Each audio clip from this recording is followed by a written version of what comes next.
एक दिन मैं कॉलेज से घर आ रही थी तो दो आदमियों ने मेरे साथ ज़बरदस्ती कर ली। मैंने घर आकर किसी को कुछ नहीं बताया। 2 महीने बाद मेरी शादी थी। शादी के दिन पता चला कि मैं तो पेट से हूँ। जब शादी की रात पति मेरे करीब आया तो मेरे सर्दियों में भी पसीना छूट रहा था। जब उसने मेरे शरीर को देखा तो फिर मैं दुल्हन बनी बैठी अपने पति का इंतज़ार कर रही थी, लेकिन मेरा मन बहुत घबरा रहा था। शादी से लेकर आज तक मुझे एक ही बात का डर था कि कहीं मेरे पति को सच्चाई पता न चल जाए। डर डर के मैंने इतना वक्त गुजारा था और आज वह दिन आ गया था। जब मेरा सामना मेरे पति से होने वाला था तो मेरा दिल बहुत ज़ोरों से धड़क रहा था। अगर मेरे पति को सच्चाई पता लग गई तो क्या होगा? वह सच्चाई जो मैंने दुनिया को तो क्या अपने घर वालों को भी नहीं बताई थी। अचानक दरवाज़ा खुला और मेरा पति कमरे में आया और मुझे देखने लगा। मेरा पति जब मुझे इस तरह देख रहा था तो मुझे बहुत डर लग रहा था। मेरा पति आया और मेरे सामने बैठा। फिर उसने मेरा घूंघट उठाया और दुल्हनों की तरह मैं शर्माने की बजाय उस वक्त डर से कांप रही थी। मेरा पति मेरी तारीफ कर रहा था लेकिन मुझे डर लग रहा था। हालांकि मेरे पति को मैं बहुत को पहले भी देख चुकी थी क्योंकि हमारी शादी 4 महीने पहले ही हुई थी, लेकिन विदाई 4 महीने बाद हुई थी। शादी के वक्त मेरा दिल भी बाकी लड़कियों की तरह बहुत अरमान थे, पर मैं शर्माई हुई थी, सबकी छेड़छाड़ सुन रही थी। उस समय मैंने बस अपने पति की एक झलक ही देखी थी कि मेरा दिल धड़क रहा था। हालात अगर आज वही रहते तो शायद मैं भी आज शर्माती, लेकिन 2 माह पहले मेरे साथ जो हादसा हुआ उसने मेरी दुनिया ही हिला दी थी। मेरा दिल दुनिया से और जीने से ही उठ गया था। मैं बिल्कुल भी जीना नहीं चाहती थी। मैं हर पल खौफ में गुजारती हुई आज यहाँ पहुँची थी और मैं यहाँ हक से आई थी और आज मेरा दिल बहुत ज़ोर से धड़क रहा था। मेरे पति मुझसे बात कर रहे थे तो मुझे उनकी नज़र बहुत अजीब सी लग रही थी। उनकी नज़र जब मेरे शरीर पर पड़ी तो वह अचानक पीछे हट गए। मैं उनके पीछे हटने पर सहम गई। उन्हें मेरे शरीर को देखकर एक बहुत ही अजीब सी बात कही जिसने मुझे फिर से हिला कर रख दिया था। मैंने सोचा उनको मेरी सच्चाई पता चल गई है। मेरी वह हकीकत जो मैंने उनसे छुपा रही थी वह उनको पता लग गई है। लेकिन मुझे आश्चर्य तब हुआ जब उनको कहा, मैं बहुत थक गया हूँ और शायद तुम ही बहुत थक गई होगी। मैं सो रहा हूँ और तुम भी कपड़े बदल कर सो जाओ। मैं चुपचाप बैठी उन्हें देखती रह गई। अजीब इंसान था। आज रात को भी उसने मुझे छुआ तक भी नहीं। उससे मुझे बहुत परेशानी हो रही थी। फिर मेरा दिल बहुत घबराने लगा था। मैं कपड़े बदल कर बिस्तर पर लेट गई, मगर मेरे दिमाग में वही बात घूम रही थी कि आज की रात भी मेरे पति ने मुझे छुआ तक भी नहीं और इधर उधर की बातें करके सोने को कह दिया। मैं पूरी रात इसी के बारे में सोच रही थी। अगले दिन मैंने बड़ी मुश्किल से अपने चेहरे पर मुस्कुराहट सजाई बैठी थी। सब लोग मेरी बहुत तारीफ़ कर रहे थे। मैं बचपन से ही बहुत खूबसूरत थी और आज शादी के श्रृंगार ने मेरी खूबसूरती और भी ज़्यादा बढ़ा दी थी। मुझे यकीन था कि आज मेरे पति मुझे देखकर अपने आप को मेरे पास आने से नहीं रोक पाएंगे। मैं डरी हुई थी, लेकिन मैं चाहती थी कि वह मुझे सराहें और अपना हक हासिल करें। आज ज़्यादा इंतज़ार नहीं करना पड़ा था। मेरे पति कमरे में आए और उनका स्वभाव भी बहुत अच्छा लग रहा था। मुझे थोड़ा बहुत डर भी लग रहा था, लेकिन मैं उनका इंतज़ार कर रही थी। मगर मुझे चिंता तब हुई जब मेरे पति ने आज भी यहाँ वहाँ की बातें करके मुझे सोने को कह दिया और आप भी सो गए। मैं सदमे में बैठी रह गई। क्या मुझ में इतनी कशिश भी नहीं थी कि मेरा पति मेरी तरफ आकर्षित भी नहीं हुआ?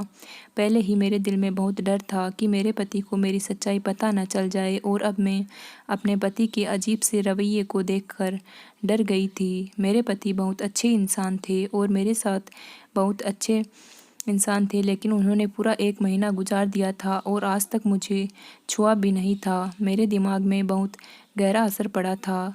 वह पुराना हादसा मुझे रात को फिर से जगाने लगा था। मेरी हालत दिन ब दिन बिगड़ती जा रही थी। मुझे बहुत डर लग रहा था। तीसरा महीना शुरू हो चुका था और मेरा शरीर बदलने लगा था। मुझे यही डर था, इसलिए मैं चाहती थी कि मेरे पति के साथ मेरा रिश्ता मजबूत बन जाता, मगर ऐसा नहीं हो पाया था। यकीनन अब मेरी हकीकत सबके सामने आने वाली थी। इस डर की वजह से मेरी तबीयत बहुत बिगड़ चुकी थी। एक दिन मेरी तबीयत बहुत बिगड़ने के कारण मेरे पति मुझे डॉक्टर के पास ले गए। डॉक्टर ने मेरा चेकअप किया और वही कहा जिसका मुझे डर था। वह बोली, मैं माँ बनने वाली हूँ। आपकी पत्नी 3 महीने की गर्भवती हो चुकी है। मैं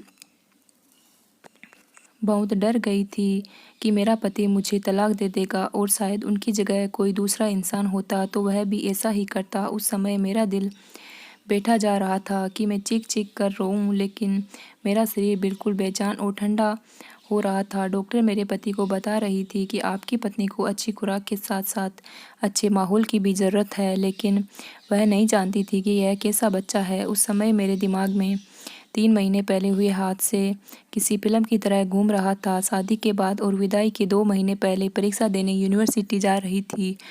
तभी 2 आदमियों ने मुझे पकड़ लिया था। मैं उस वक्त बहुत सुनसान जगह पर थी। मेरी चीख पुकार का भी कोई असर नहीं हुआ था।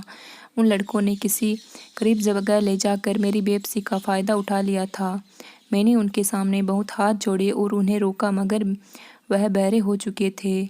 मैं चीख चीख कर रोना चाहती थी, लेकिन मेरी आवाज़ दबा दी गई थी।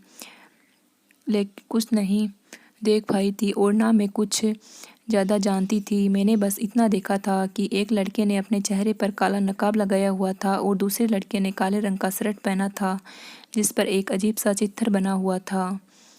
लेकिन वह सबूत बाद में तलाश करने पर नहीं मिले थे। मैं सदमे में पड़ी हुई थी। मुझे लग रहा था कि मैं मर जाऊंगी।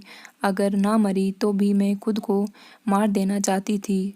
थोड़ी देर बाद उन्हें मुझे उसकी जगह पर ले जाकर छोड़ दिया गया था जहाँ से वह मुझे लाए थे। मैं खुद को संभालती हुई रोते रोते घर पहुँची तो घर पर मेरी छोटी बहन के अलावा कोई नहीं था। मैंने खुद को कमरे में बंद कर लिया और फूट फूट कर रोने लगी। गम और दर्द की वजह से मुझे बुखार हो गया था। रातों को मैं डर जाती थी। मुझे सपने में वह दोनों लड़के नज़र आते थे। रातों को मैं सो नहीं पाती थी, मगर किसी को बताने की मेरी हिम्मत नहीं हुई। घर वाले मेरा बहुत ख्याल रखते थे और एक हफ्ते की बुखार ने मेरे चेहरे से रौनक ही छीन ली थी। फिर धीरे धीरे मैं संभलने लगी थी। जो मेरे साथ हुआ था, आहिस्ता आहिस्ता मैं उस तकलीफ़ से निकलने लगी थी। मैंने घर वालों से वह बात छुपा ली और खुद को संभाल लिया, मगर कुछ दिन बाद मेरी तबीयत नहीं बदलाव महसूस होने लगा। अक्सर मेरा सर चकराने लगा और मुझे उल्टी होने लगी। मुझे डर लग रहा था कि ये उस दिन का नतीजा ना हो।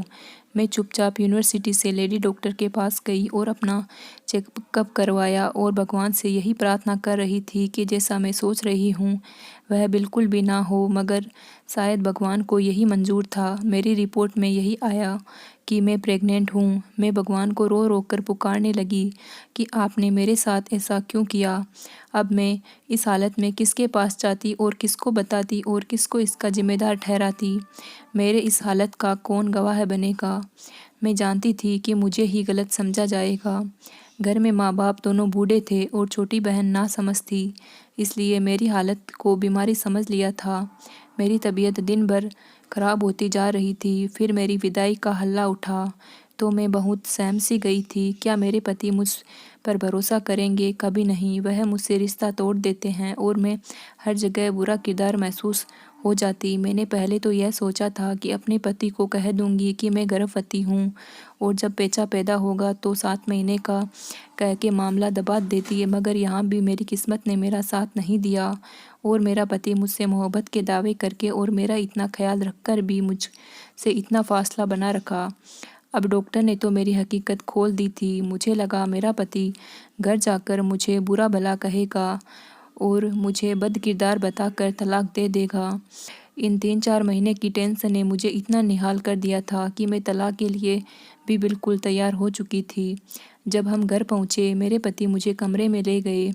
मैं खुद को शोर शराबे के लिए तैयार कर रही थी, मगर मुझे हैरानी तब हुई जब सुबह से शाम और शाम से रात हो गई और मेरे पति ने मुझसे कुछ भी नहीं कहा और मुझे आराम करने के लिए कहा। मुझे लगा मैं कोई सपना देख रही हूँ। आखिर कौन मर्द इतना चुप रह सकता है। वह अपनी पत्नी का गर्भवती होने का सुन चुके थे और उन्हें अपनी पत्नी को छुआ भी नहीं था, फिर भी वह शांत थे। यह कैसे संभव है। मैं परेशान थी और उनकी चुप्पी मुझे हैरत में डाले हुए थी और धीरे धीरे मैं उनकी मोहब्बत में गिरफ्तार होने लगी थी। मुझे यकीन होने लगा था कि जिस मोहब्बत का वे दावा करते थे वह मोहब्बत सच्ची थी। वक्त गुजरता जा रहा था और वह मेरा ख्याल रख रख रहे थे। मेरे लिए फल लाते और दूध भी अपने हाथ से पिलाते थे। मैं सबको उनकी मोहब्बत समझती रही, मगर फिर भी मुझे कभी कभी उन पर बहुत हैरत होती थी। उनका इतना ख्याल रखने पर मुझे दोबारा कोई परेशानी नहीं हुई थी और मैं अपना सारा समय सुकून से गुजार रही थी। फिर मैंने शादी के 7 महीने बाद एक खूबसूरत बच्चे को जन्म दिया। मेरे बच्चे की किस्मत पर भी मुझे अफसोस हो रहा था और शायद इसकी किस्मत में बाप की मोहब्बत नहीं थी। सच तो यह है कि मुझे भी इस बच्चे से ज़्यादा लगाव और मोहब्बत महसूस नहीं हो रही थी, मगर मेरे पति ने यहाँ भी मुझे गलत साबित किया था और यह बच्चा जिसका बाप का भी पता नहीं था उसे इतनी मोहब्बत दी कि मैं हैरान रह गई। बच्चे की ज़रूरती का सामान पहले से ही घर में भरा था। मैं माँ होकर भी अक्सर लापरवाही कर जाती थी, मगर वह बच्चे का हर वक्त ख्याल रखते थे। वे बच्चे का बहुत ख्याल रखते थे और ज़रा सा भी रोते तो तड़प जाते। मुझे इस बात पर बहुत चिंता होती। मुझे खुशी की जगह घुटन सी महसूस होती। आखिर कोई इतना अच्छा कैसे हो सकता है? शायद उनमें इंसानियत बहुत ज़्यादा थी और जो मुझसे मोहब्बत थी वह भी शायद इंसानियत के नाते ही थी। मैं उनकी मोहब्बत बच्चे के साथ देखकर पागल हो रही थी। वह बच्चा कभी दूध पिलाने में देर हो जाती तो रोता, तो मेरे पति मुझसे नाराज़ हो जाते और उस बच्चे को गोद में उठाकर बहलाते और चुप कराते। कुछ दिनों तक ऐसा ही चलता रहा तो मेरी बर्दाश्त ख़त्म हो गई और एक दिन अपने पति से लड़ पड़ी। मैंने कहा, आप इतने चुप क्यों हैं? मुझसे कोई सवाल क्यों नहीं किया? और पहले मुझे और अब मेरे बच्चे को इतना प्यार कैसे करते हैं? मैं चीख पड़ी थी। उनका हमारा इतना ख्याल रखना मुझे बहुत उलझा रहा था। मेरे लड़ने पर वह मुझे खामोश नज़रों से देखने लगे, मगर मुझे कुछ जवाब नहीं दिया। पहले दिन उन्होंने मेरे भरे भरे शरीर को देखकर हैरत का इजहार किया था। मैंने उस वक्त बहाना बना दिया था कि मैं शादी के बाद बैठे बैठे खाने लगी हूँ, इसलिए मैं मोटी हो रही हूँ।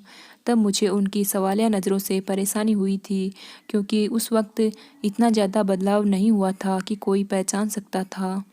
मैं रो रही थी और मैंने उनसे पूछा कि क्या उनको पहले दिन मुझ पर शक नहीं हुआ था जब मैंने शरीर में बदलाव महसूस हुआ।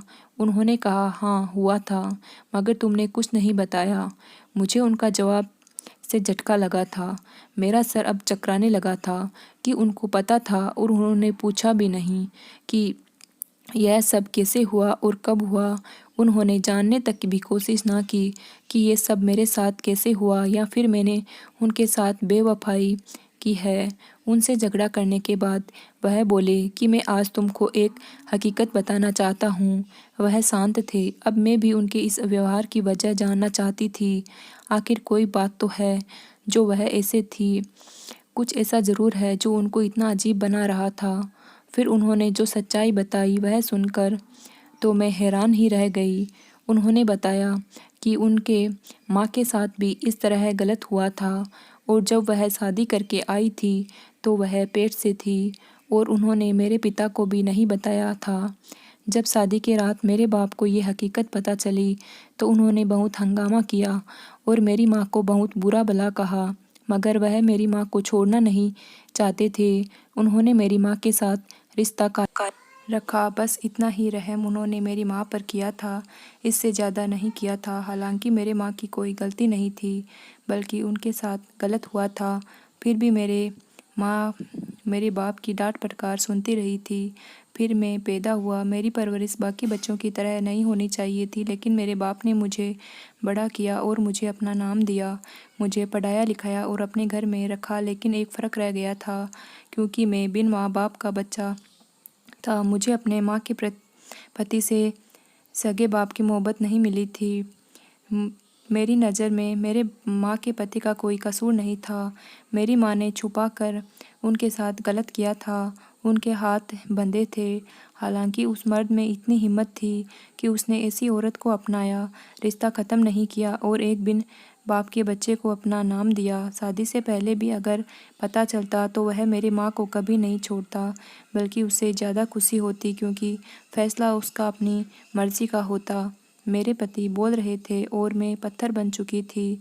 मैंने अपने पति की माँ की किस्मत पाई थी, तो यह बात थी कि उन्हें शक होने के बावजूद भी सवाल नहीं उठाया था, बल्कि हकीकत पता चलने पर लड़ने या मारने की बजाय दिल से अपना लिया था। मेरे पति ने मेरी तरफ देखा और कहा, मेरा तुमसे यही सवाल है कि तूने मुझसे क्यों छिपाया? मतलब क्या तुम इसमें शामिल थे? क्या तुम्हारा किसी लड़की के साथ रिश्ता था? मैं उनके इस सवाल से तड़प उठी। मैंने जल्दी से ना में सर हिलाया और इनकार किया और भरोसा दिलाने लगी। मैंने कसम खाई कि मेरा कोई कसूर नहीं है, मैं बेकसूर थी। मैं उन दोनों आदमियों को नहीं जानती, मैंने उनकी शक्ल तक नहीं देखी थी। मेरा कभी किसी गैर मर्द के साथ रिश्ता नहीं था। मैंने जिसे दिल से मोहब्बत की थी वह सिर्फ मेरा पति था।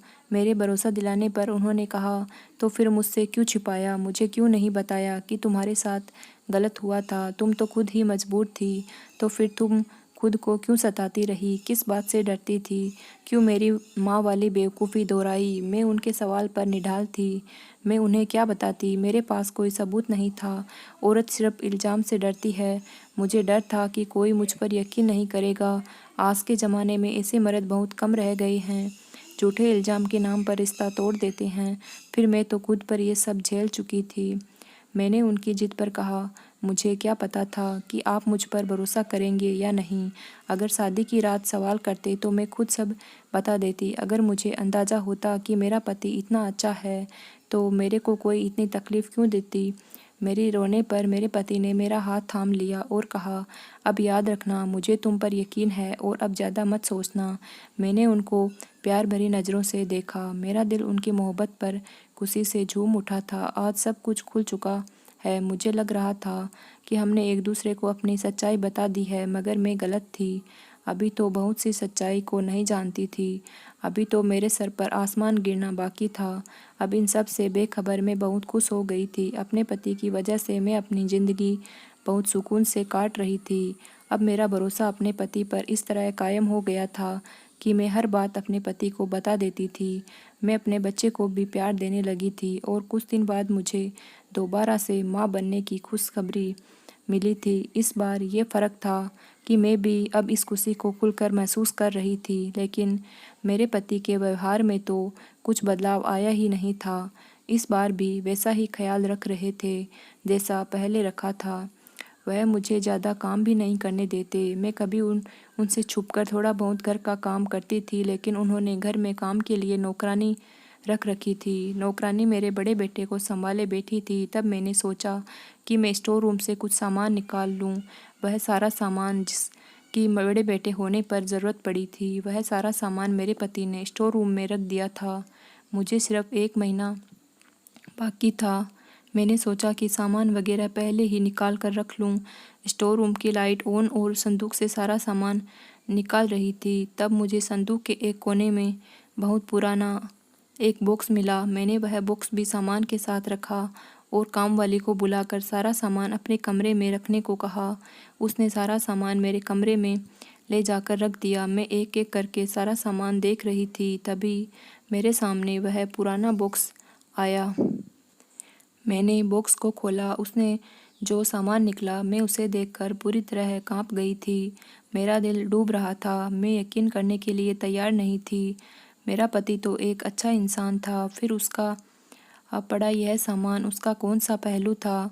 मेरा पति घर आया तो मैंने उनका कॉलर पकड़कर वह काला शर्ट और काला मास्क उनके मुंह पर फेंक दिया और कहा कि मेरे साथ गलत करने वाला कोई और नहीं बल्कि मेरा खुद का पति था। मैं उस आदमी पर चिल्ला रही थी कि उसने मेरे साथ ऐसा क्यों किया, मुझे ऐसी ही तकलीफ़ क्यों दी। उसने कहा, मेरी शादी तुम्हारे साथ हुई थी, मैंने कोई पाप नहीं किया।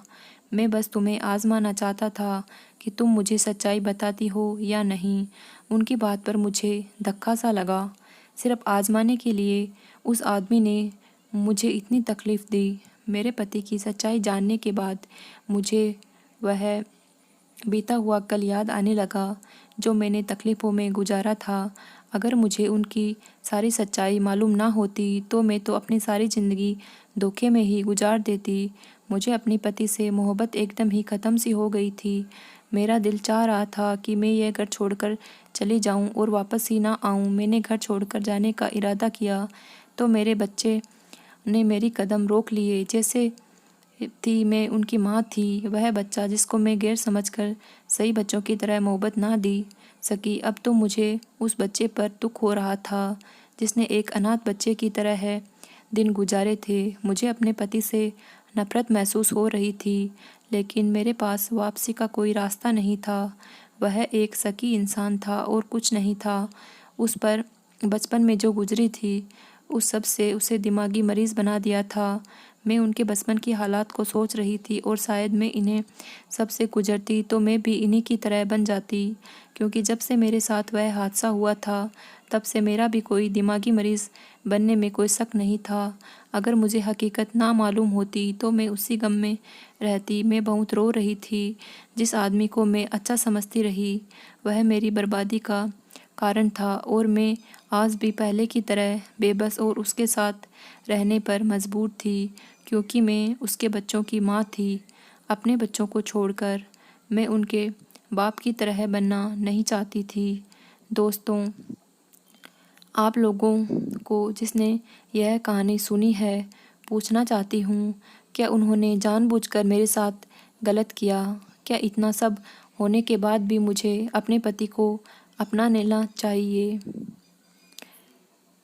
इसी प्रकार की और कहानियाँ देखने के लिए मेरे चैनल को लाइक, शेयर एंड सब्सक्राइब ज़रूर करें। धन्यवाद। और इस क्वेश्चन का आंसर कमेंट बॉक्स में ज़रूर दें।